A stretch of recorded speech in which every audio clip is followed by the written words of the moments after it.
Harry Potter and the Prisoner of Azkaban, Chapter 2, Aunt Marge's Big Mistake. Harry went down to breakfast next morning to find the three Dursleys already sitting around the kitchen table.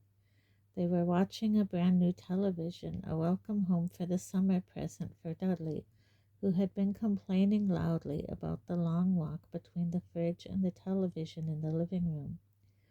Dudley had spent most of the summer in the kitchen, his piggy little eyes fixed on the screen and his 5 chins wobbling as he ate continually. Harry sat down between Dudley and Uncle Vernon, a large beefy man with very little neck and a lot of mustache. Far from wishing Harry a happy birthday, none of the Dursleys gave any sign that they had noticed Harry enter the room. But Harry was far too used to this to care. He helped himself to a piece of toast and then looked up at the newsreader on the television, who was halfway through a report on an escaped convict. The public is warned that Black is armed and extremely dangerous. A special hotline has been set up, and any sighting of Black should be reported immediately. "No need to tell us he's no good," snorted Uncle Vernon, staring over the top of his newspaper at the prisoner. "Look at the state of him, the filthy layabout. Look at his hair." He shot a nasty look sideways at Harry, whose untidy hair had always been a source of great annoyance to Uncle Vernon. Compared to the man on the television, however, whose gaunt face was surrounded by a matted elbow-length tangle, Harry felt very well-groomed indeed. The newsreader had reappeared. "The Ministry of Agriculture and Fisheries will announce today—" "Hang on!" barked Uncle Vernon, staring furiously at the newsreader. "You didn't tell us where that maniac's escaped from. What use is that? Lunatic could be coming up the street right now." Aunt Petunia, who was bony and horse-faced, whipped around and peered intently out of the kitchen window. Harry knew Aunt Petunia would simply love to be the one to call the hotline number.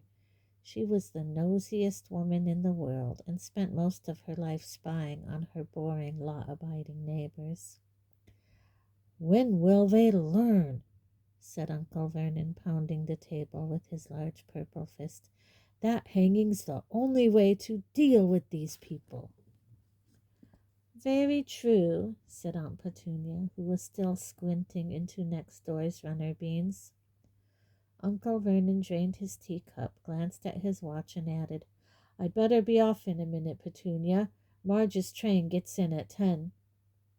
Harry, whose thoughts had been upstairs with the broomstick servicing kit, was brought back to earth with an unpleasant bump. "Aunt Marge," he blurted out, "she's not coming here, is she?" Aunt Marge was Uncle Vernon's sister. Even though she was not a blood relative of Harry's, whose mother had been Aunt Petunia's sister, he had been forced to call her aunt all his life. Aunt Marge lived in the country in a house with a large garden where she bred bulldogs. She didn't often stay in Privet Drive because she couldn't bear to leave her precious dogs, but each of her visits stood out horribly vividly in Harry's mind.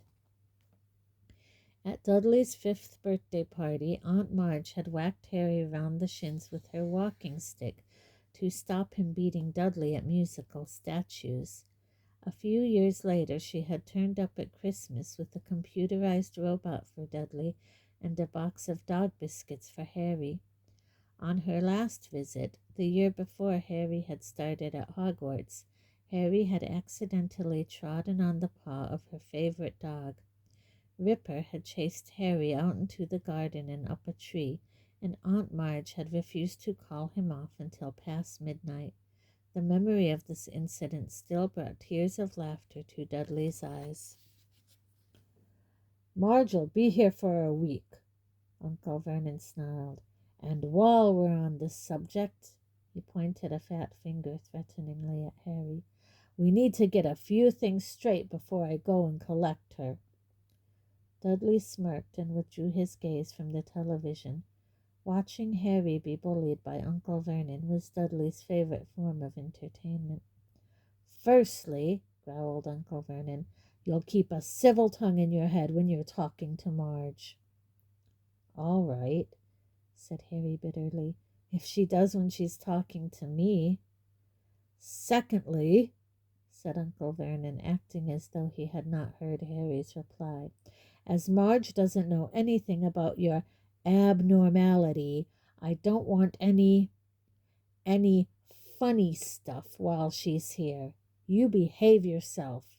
Got me?" "I will if she does," said Harry through gritted teeth.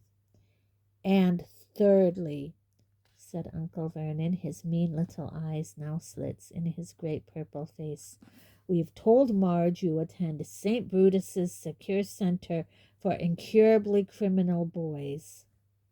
"What?" Harry yelled. "And you'll be sticking to that story, boy, or there'll be trouble," spat Uncle Vernon. Harry sat there, white-faced and furious, staring at Uncle Vernon, hardly able to believe it. Aunt Marge coming for a week-long visit. It was the worst birthday present the Dursleys had ever given him, including that pair of Uncle Vernon's old socks. "Well, Petunia," said Uncle Vernon, getting heavily to his feet, "I'll be off to the station then. Want to come along for the ride, Dudders?" "No," said Dudley, whose attention had returned to the television now that Uncle Vernon had finished threatening Harry.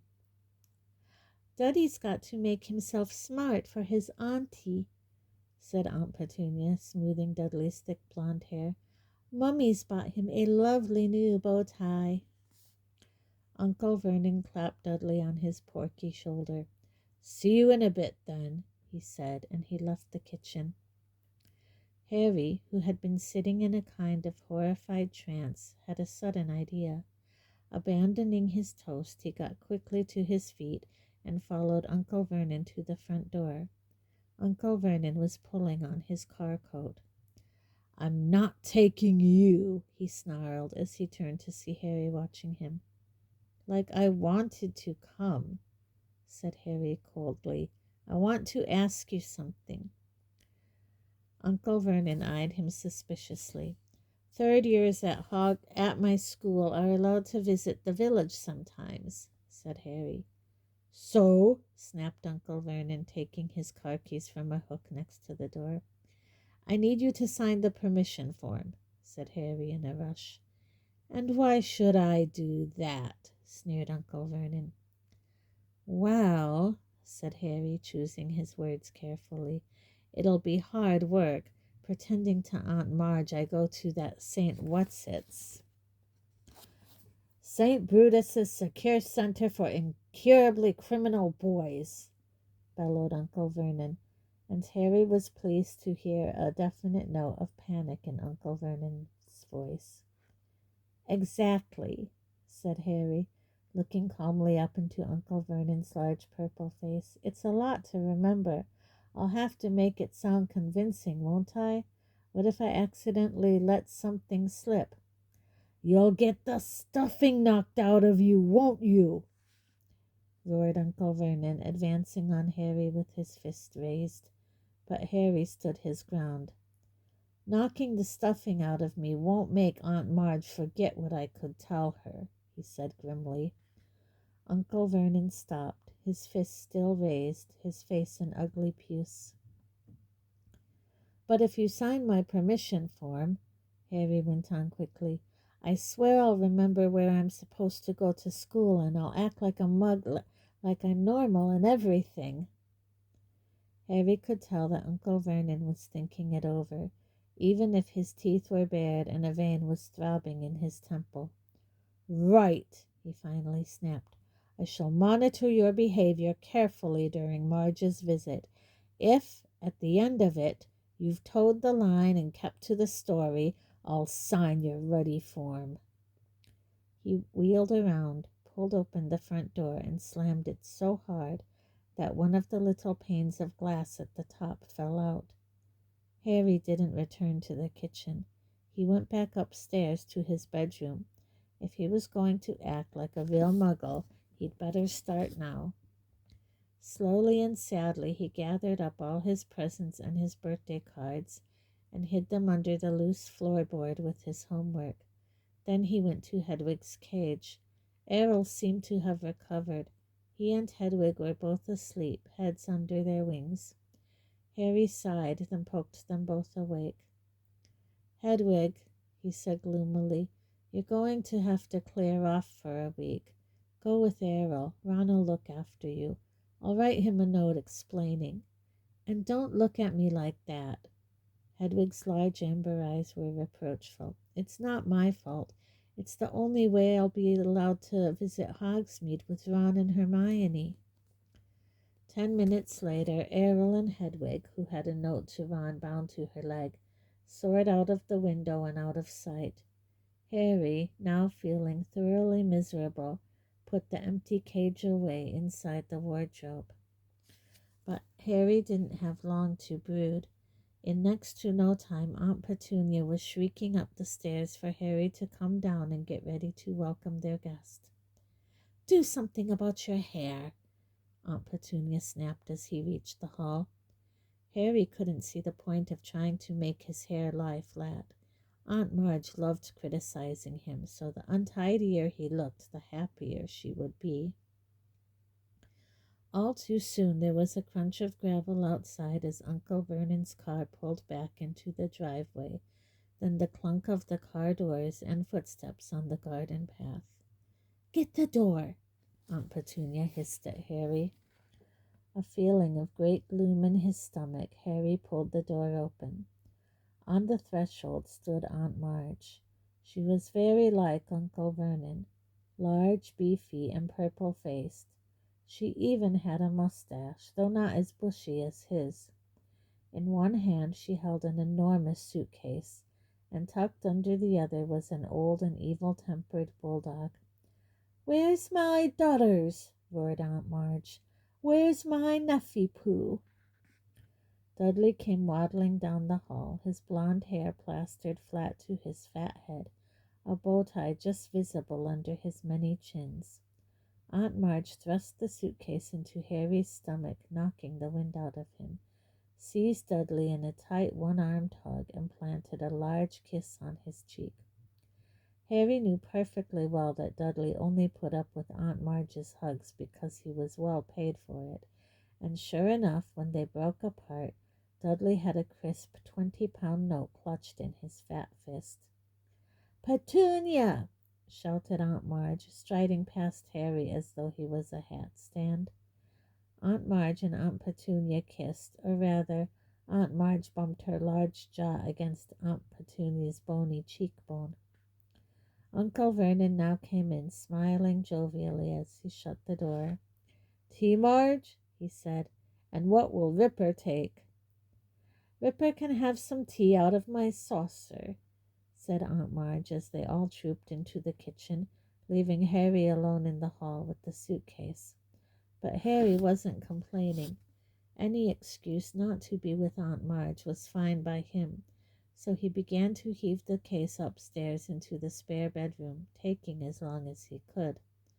By the time he got back to the kitchen, Aunt Marge had been supplied with tea and fruitcake, and Ripper was lapping noisily in the corner. Harry saw Aunt Petunia wince slightly as specks of tea and drool flecked her clean floor. Aunt Petunia hated animals. "Who's looking after the other dogs, Marge?" Uncle Vernon asked. "Oh, I've got Colonel Fubster managing them," boomed Aunt Marge.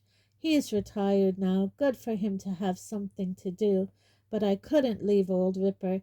He pines if he's away from me." Ripper began to growl again as Harry sat down.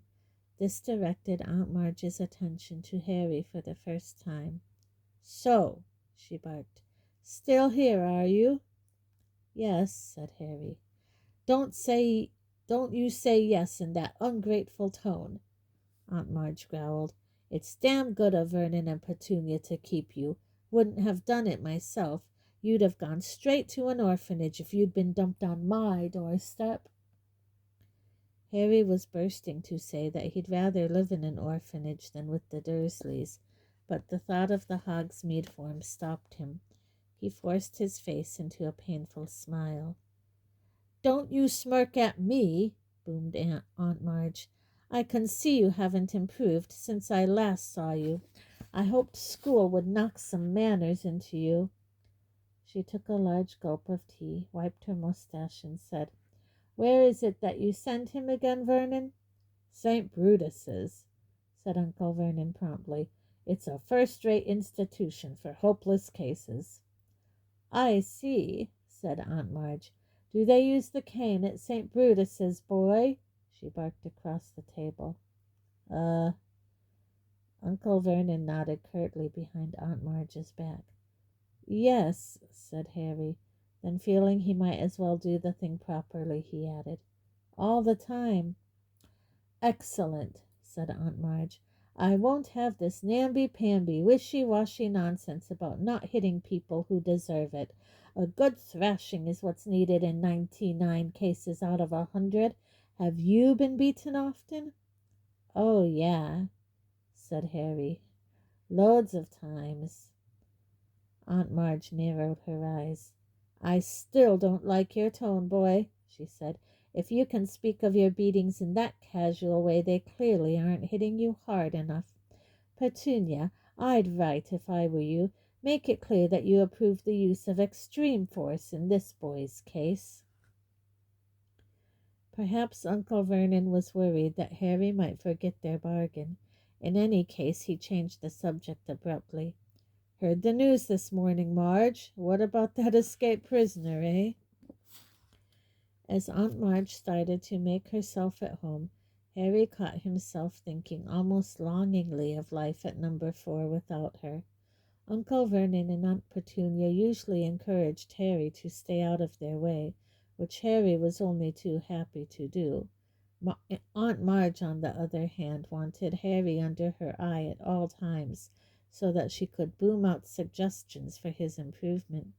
She delighted in comparing Harry with Dudley, and took huge pleasure in buying Dudley expensive presents while glaring at Harry, as though daring him to ask why he hadn't got a present too.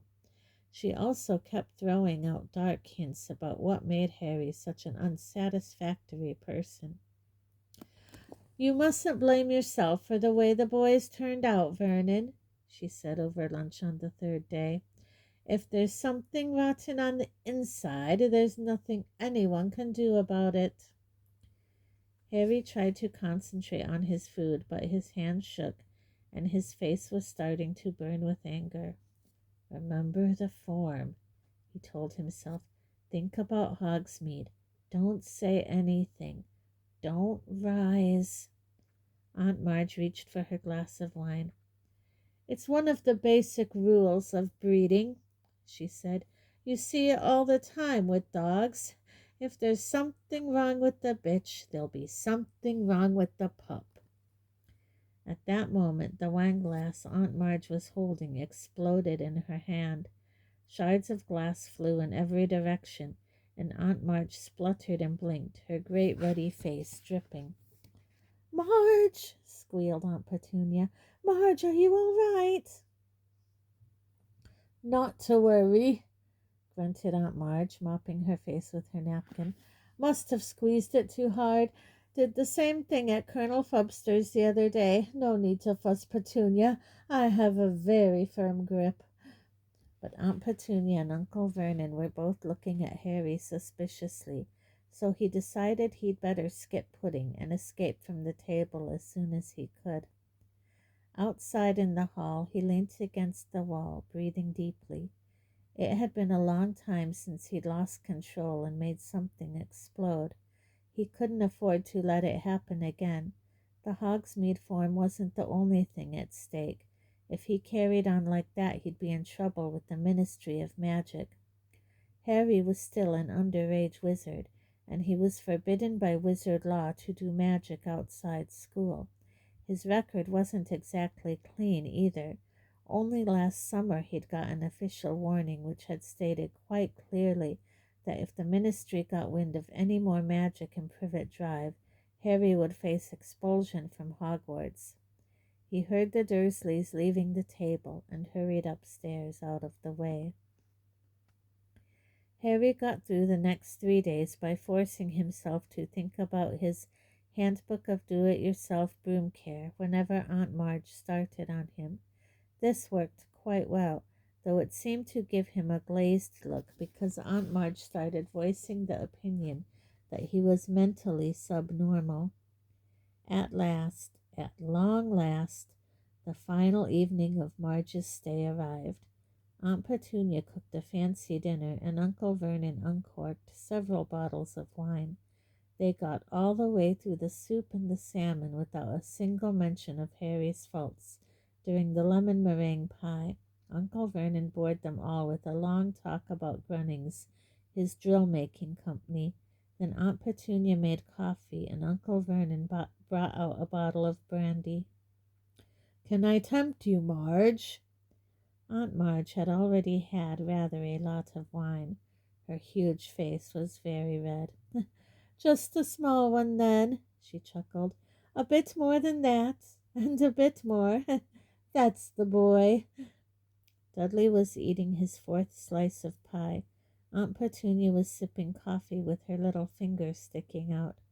Harry really wanted to disappear into his bedroom, but he met Uncle Vernon's angry little eyes and knew he would have to sit it out. "Ah," said Aunt Marge, smacking her lips and putting the empty brandy glass back down. "Excellent nosh, Petunia. It's normally just a fry-up for me of an evening, with 12 dogs to look after." She burped richly and patted her great tweed stomach. "Pardon me, but I do like to see a healthy-sized boy," she went on, winking at Dudley. "You'll be a proper-sized man, Dudders, like your father. Yes, I'll have a spot more brandy, Vernon. Now this one here," she jerked her head at Harry, who felt his stomach clench. "The handbook," he thought quickly. "This one's got a mean, runty look about him. You get that with dogs. I had Colonel Fubster drown one last year. Ratty little thing it was, weak, underbred." Harry was trying to remember page 12 of his book, A Charm to Cure Reluctant Reversers. "It all comes down to blood, as I was saying the other day.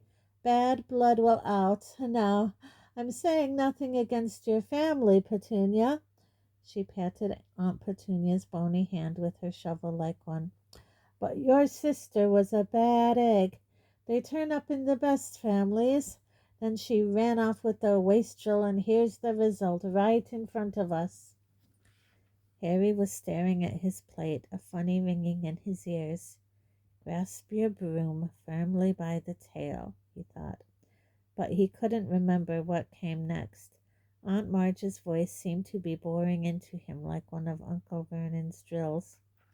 "This Potter," said Aunt Marge loudly, seizing the brandy bottle and splashing more into her glass and over the tablecloth. "You never told me what he did." Uncle Vernon and Aunt Petunia were looking extremely tense. Dudley had even looked up from his pie to gape at his parents. "He didn't work," said Uncle Vernon with half a glance at Harry. "Unemployed." "As I expected," said Aunt Marge, taking a huge swig of brandy and wiping her chin on her sleeve. "A no account, good-for-nothing, lazy scrounger who—" "He was not," said Harry suddenly. The table went very quiet. Harry was shaking all over. He had never felt so angry in his life. "More brandy!" yelled Uncle Vernon, who had gone very white. He emptied the bottle into Aunt Marge's glass. "You boy," he snarled at Harry. "Go to bed. Go on."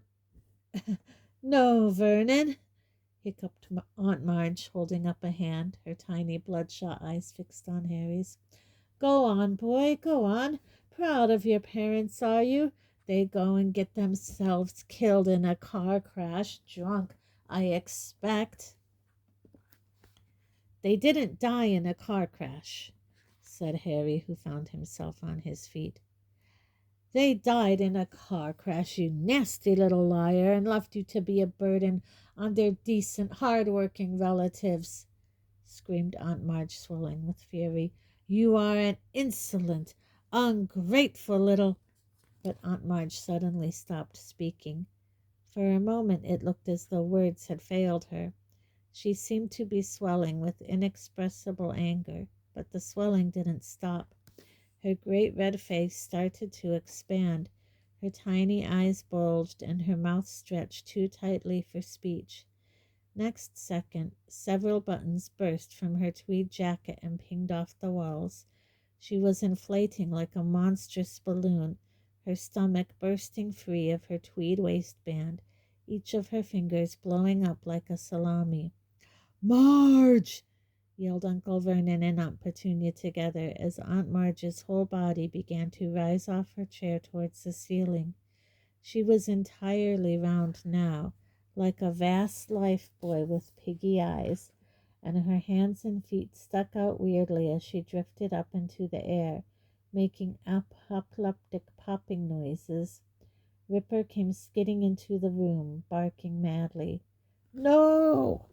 Uncle Vernon seized one of Marge's feet and tried to pull her down again, but was almost lifted from the floor himself. Next second, Ripper had leaped forward and sunk his teeth into Uncle Vernon's leg. Harry tore from the dining room before anyone could stop him, heading for the cupboard under the stairs. The cupboard door burst magically open as he reached it. In seconds, he had heaved his trunk to the front door. He sprinted upstairs and threw himself under the bed, wrenched up the loose floorboard, and grabbed a pillowcase full of his books and birthday presents. He wriggled out, seized Hedwig's empty cage, and dashed back downstairs to his trunk, just as Uncle Vernon burst out of the dining room, his trouser leg in bloody tatters. Come back in here, he bellowed. Come back and put her right. But a reckless rage had come over Harry. He kicked his trunk open, pulled out his wand, and pointed it at Uncle Vernon. She deserved it, Harry said, breathing very fast. She deserved what she got. You keep away from me. He fumbled behind him for the catch on the door. I'm going, Harry said. I've had enough. And next moment he was out in the dark, quiet street, heaving his trunk behind him, Hedwig's cage under his arm.